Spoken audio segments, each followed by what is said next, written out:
100万还给我！别看你是我亲戚，我一样杀了你！滚！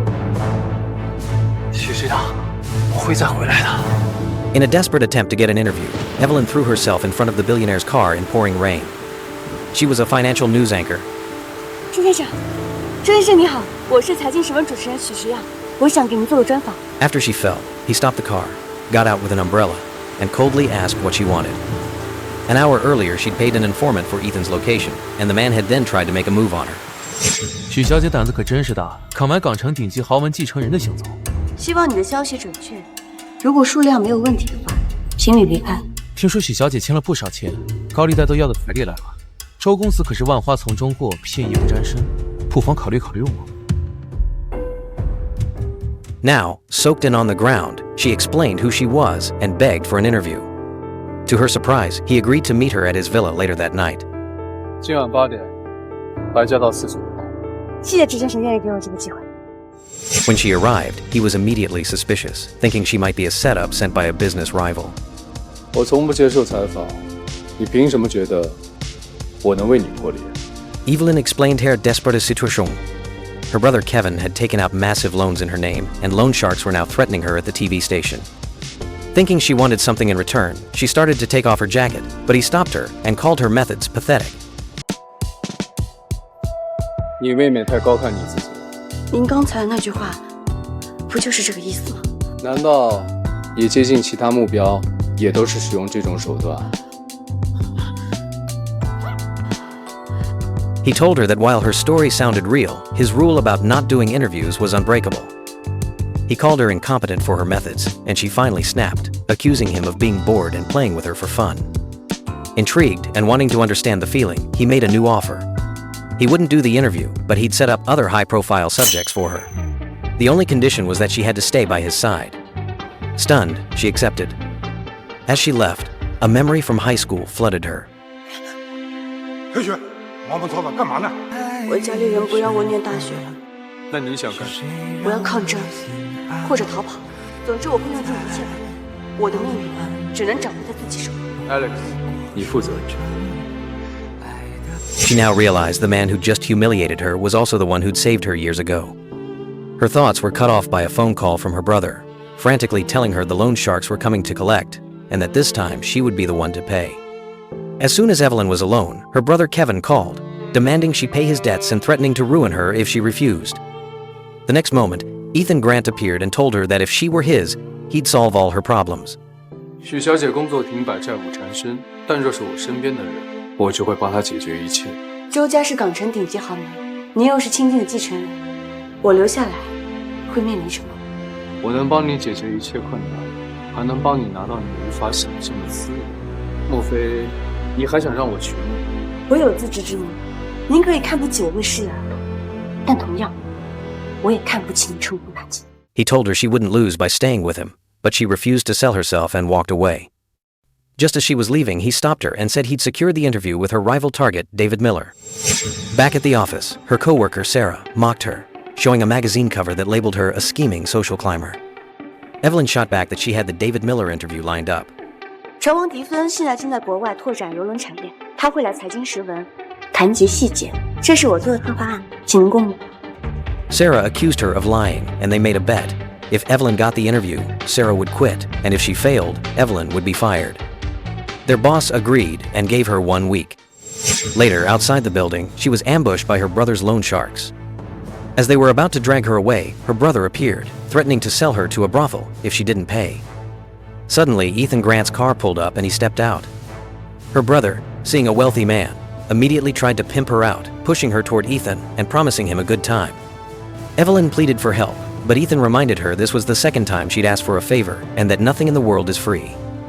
Evelyn told the billionaire she refused to sell herself, but he told her to deal with her problems on her own. As her brother grabbed her again, Ethan's bodyguard stepped in and warned the loan sharks that his people were not to be messed with. 你们完全可以用他的器官抵债。老周，再敢来找许小姐的麻烦，我们周家的保镖可不是吃素的。我想起来了，他是周家的继承人。周家，你说的可是港城第一世家的周家。 Terrified, the loan sharks ran. Her brother immediately dropped to his knees and begged Ethan for money. Ethan took out a checkbook and offered him $1 million to go gamble. Evelyn slapped the check out of her brother's hand, telling Ethan he wasn't helping but destroying him. Enraged, her brother grabbed her by the throat and threatened to kill her if she got in his way.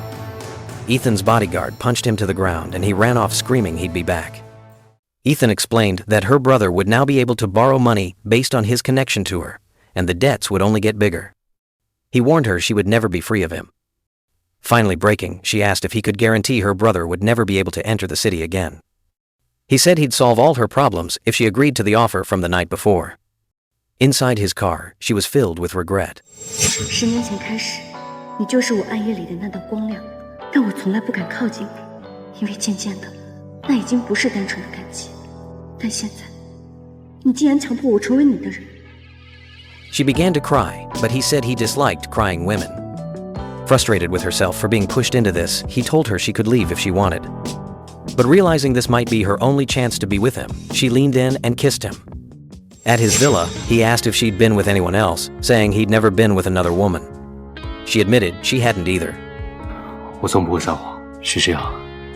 这件事情上，我的确也没有什么经验。我竟然是他第一个女人，我也没有。The next moment, they fell into bed together. Evelyn woke up in the billionaire's bed and immediately told him his technique was awful, leaving him stunned and furious. Later that day at the office, she was viciously confronted by her rival, Sarah, who mocked her and said she couldn't wait to see her get kicked out after losing their bet. But what Sarah didn't know was that Evelyn had just been assigned the company's most important new client, a handsome young man named Leo. Evelyn greeted him professionally and secured a partnership. 你好，我叫赵连安。你好，赵公子，合作关照，这边请。请。 Her rival could only watch in shock, dismissing the success as something Evelyn had earned by sleeping her way to the top. Then the client made a phone call. It turned out he was calling Evelyn's billionaire boss, praising Evelyn's professionalism and saying her technique was first-rate and that he liked her very much. This only made the boss angrier, who now believed her insult from the morning had been a lie. The boss was so upset he demanded his team come up with a new plan in just half an hour, leaving them scrambling. Back in his office, he couldn't stop thinking about her words. Evelyn, sensing the trouble she'd caused, went to his office to apologize. She confessed that she had lied that morning. She admitted he was actually very skilled, but that it had been her first time, and it had been painful. Realizing the truth, the man's anger instantly vanished. He stood up, pinned her against the wall, and softly asked if it still hurt before kissing her deeply. He told her that since it was daytime in the office, it was the perfect time to practice their technique, so the same thing wouldn't happen again. He said they were partners, and he couldn't be the only one doing the work. The next day, he told her to pack her things and move in with him. He also demanded that since they were now lovers, she must call him by his first name, Ethan. He then revealed that the client, Leo, had praised her. But Evelyn just smiled, leaned on his shoulder, and explained that Leo wasn't praising her, he was testing their relationship. She then looked him in the eyes and asked, "You aren't jealous, are you?" Ethan warned her not to think that just because she was his woman, she could tease him, holding her on his lap in his office. He reminded her that she was just his plaything and could be thrown away at any time. But what she didn't know was that her rival, Sarah, had already stolen her popular show, Finance Time, and her boss was now forcing her to meet with a new investor. Evelyn knew it was a trap, but had no choice. Later, her colleagues gossiped that Sarah had been seen getting carried out of a car by her rich sponsor, calling her a shameless toad. When they saw Evelyn, they warned her not to stoop to Sarah's level, but she simply said she would wait and see. That night, her boss took her to a private party and introduced her to the investor, Mr. Davies. It was clear he was only interested in her body, but her boss pressured her to drink with him. Just as the sleazy investor grabbed her hand, her billionaire lover walked in and saw everything. Furious, he snatched the car keys from his assistant and sped away. The assistant was confused, but the billionaire coldly asked, "This is the investigation you did?" He then told his assistant to tell the housekeeper not to let Evelyn in if she came to his house, leaving her to face the dangerous investor all alone.